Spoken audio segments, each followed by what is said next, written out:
eu sou o Thiago, você tá no Música Curiosa. E você conhece a história do grupo Oito Batutas, que contavam com nomes lendários da música brasileira, como Pixinguinha e Donga, e que foi o primeiro grupo que tocava aí a nossa música popular a ter projeção internacional e fazer apresentações na Europa. Porém que enquanto isso acontecia, sofreu e muito com racismo aqui no Brasil, sendo alvos de matérias de jornais e até mesmo de políticos. Caso não saiba, eu queria saber um pouquinho mais sobre isso, fica aí que eu já conto.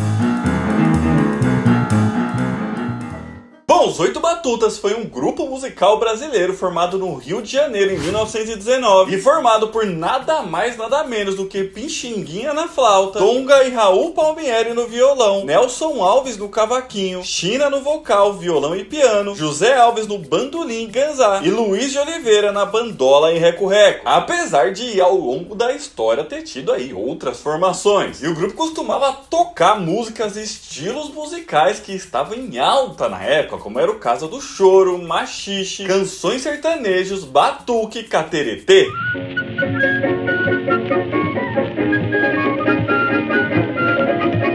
E o conjunto surgiu quando o gerente do Cine Palais, que eram salas de cinema que ficavam na Cinelândia lá no Rio de Janeiro, ouviu o grupo Caxangá, no qual faziam parte Pixinguinha e Donga tocando, e queria que eles tocassem então em suas salas de cinema. Porém, o grupo acabou se dissolvendo, então para isso eles formaram os Oito Batutas, contando com esses dois integrantes, além de outros músicos que eu já falei. E assim que eles começaram a se apresentar na sala de espera do cinema, já passaram a chamar bastante atenção do público em geral, tornando-se uma atração à parte em vários momentos, atraindo mais público que o próprio filme que passaria. E com todo esse sucesso, eles passaram a ficar mais conhecidos pela cidade, e assim começaram a se apresentar em festa em casas da alta sociedade, fazer turnês pelo país e a se apresentar no Cabaré Assírio, que ficava no subsolo do Teatro Municipal e que durante o ano de 1921 acompanhava os dançarinos Duque e Gabi, que eram muito famosos, inclusive fora do Brasil, e se apresentavam principalmente ao som de machixe.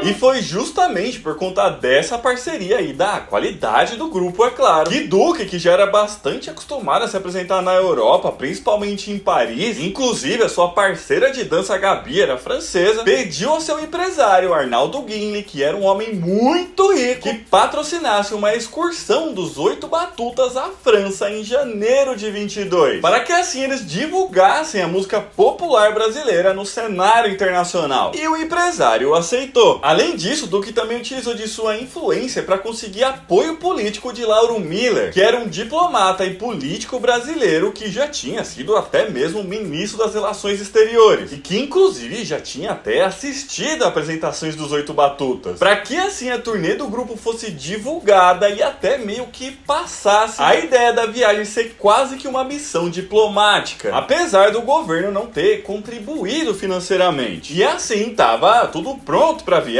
Então no dia 29 de janeiro de 1922 o grupo embarcou no transatlântico Marsilha para França, chegando lá no dia 11 de fevereiro e se apresentando em Paris, que na época era a capital cultural do mundo, pelos próximos 6 meses, sendo o primeiro conjunto brasileiro a apresentar na Europa a música urbana produzida no Rio de Janeiro, como era o caso do choro, machixe, polca, tango brasileiro, samba, lundu, batuque, valsa, cateretê, embolada, coco e canção sertaneja. Ou seja, eles foram lá espalhar a nossa cultura pro mundo, né?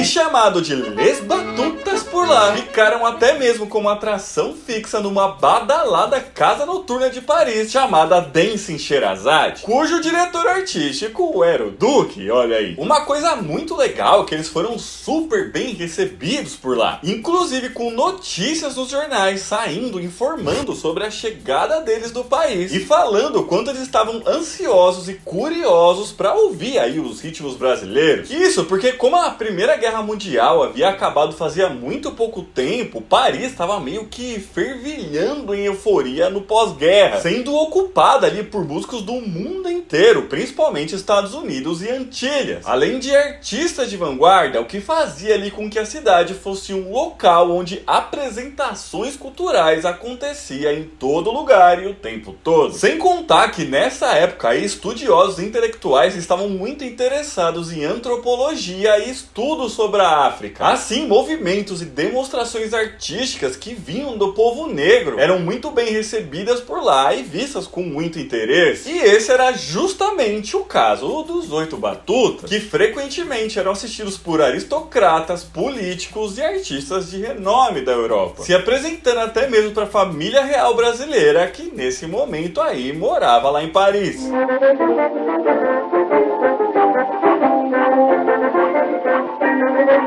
Uma curiosidade é que foi justamente durante essa temporada aí na Europa que o Pixinguinha teve contato e passou a tocar saxofone, já que essa mistura cultural fez com que ele conhecesse ali vários dos artistas de jazz dos Estados Unidos. Mas como eu disse no início do vídeo, nem tudo eram flores, já que apesar de todo esse sucesso lá na Europa, aqui no Brasil, nem todo mundo achava tão bom assim que justamente os 8 Batutas e as músicas que eles tocavam fossem os responsáveis pela divulgação da cultura brasileira. E tudo isso com uma bela pitada de racismo. Mas pessoal, rapidinho, antes de continuar essa história aí, chegar nessa parte do que era dito sobre eles aqui no Brasil, se você estiver gostando desse vídeo, já deixa o joinha aqui embaixo, que ajuda muito a gente, tá bom? E também já se inscreve no canal, porque toda semana a gente lança mais vídeo assim, beleza? Bom, a verdade é que os Batutas já sofriam com racismo desde o surgimento do grupo lá em 1919, já que o fato deles serem em sua maioria negros e a música que eles tocavam serem motivos de controvérsia. E assim, com cada vez mais exposição e fama, isso também aumentava. Assim, quando passou a ser noticiada a ida deles na Europa, surgiu uma polêmica, assim como debates nos jornais, onde alguns defendiam os Batutas enquanto outros atacavam com declarações abertamente racistas. Aqueles que eram contra o grupo diziam que eles desmoralizavam o Brasil, levando a Paris o seio da civilização europeia, o que o país tinha de pior, dizendo também que essa desmoralização era ainda maior, já que uma capital europeia receberia uma orquestra de negros, se perguntando o que pensariam de nós, os estrangeiros. Um desses exemplos era um cronista que assinava apenas como S no Jornal do Comércio, que no dia 1º de fevereiro de 1922 descrevia os Batutas como 8, aliás 9 pardavacos que tocam violas, pandeiros e outros instrumentos rudimentares. E ele ainda lamentava não haver uma política inexorável que legalmente os fisgasse pelo cós e os retirasse de bordo com a manopla rija, impedindo-lhes a partida no linear do mala real. Ou seja, ele basicamente defendia que o grupo fosse retirado à força do navio que os levaria para a Europa, inclusive através de alguma política de governo. Ou então o cronista A. Fernandes, que escreveu no Diário de Pernambuco, dizendo que o país seria tomado não pelo Brasil elite, mas sim por um Brasil pernóstico, negroide e ridículo. E até mesmo por políticos, a ida dos Batutas à Europa foi questionada, já que em 24 de julho de 1922, quando era votada na Câmara dos Deputados um auxílio de 40 contos de réis para uma viagem do compositor Heitor Villa-Lobos à Europa, no momento em que um dos representantes votou contra, Gilberto Amado, que era um deputado de Sergipe, defendeu o pagamento, dizendo que dar o dinheiro a Heitor Villa-Lobos era mostrar que o Brasil não era apenas os 8 Batutas que pela Europa sambeavam, e assim mostrar que pensamos musicalmente, basicamente dizendo que o som que os Batutas faziam não era música por ser samba. Porém, como eu disse, felizmente também tinham aqueles que defendiam o grupo, como foi o caso do jornalista e escritor Benjamin Costalatti, que disse ter sido repugnante a reação dos almofadinhas quando receberam a notícia da ida do do grupo a Paris. E ainda teve uma carta enviada pelo jornalista Floresta de Miranda lá de Paris, defendendo e dando notícias das apresentações dos Batutas na França, que saiu no Jornal de Recife, com ele enaltecendo e muito as apresentações do grupo por lá. E quando chegou então na metade do ano de 1922, o grupo então decidiu voltar ao Rio de Janeiro por alguns motivos. Entre eles estava a saudade do Brasil, além do fato deles não estarem ganhando tão bem assim, mas também pela vontade de participar dos festejos do centenário da independência do Brasil, com eles chegando por aqui no dia 14 de agosto de 1922 e Pixinguinha então respondendo aos críticos dizendo: modéstia à parte, fique sabendo que triunfamos.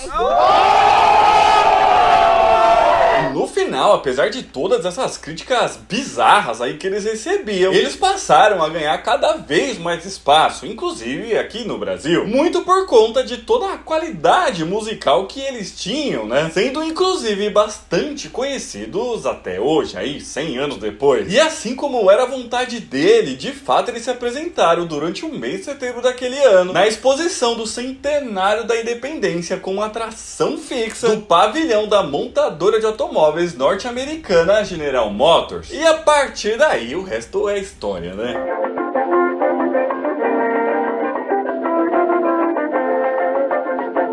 Mas então é isso, pessoal, esse vídeo vai ficando por aqui, espero que vocês tenham gostado, e se gostaram, já deixa o joinha aqui embaixo, tá bom? Comenta aqui pra gente se você conhecia toda essa história e o que você acha disso tudo. Aqui dos lados tá deixando outros vídeos pra vocês assistirem, um beijo, até a próxima aí, tchau!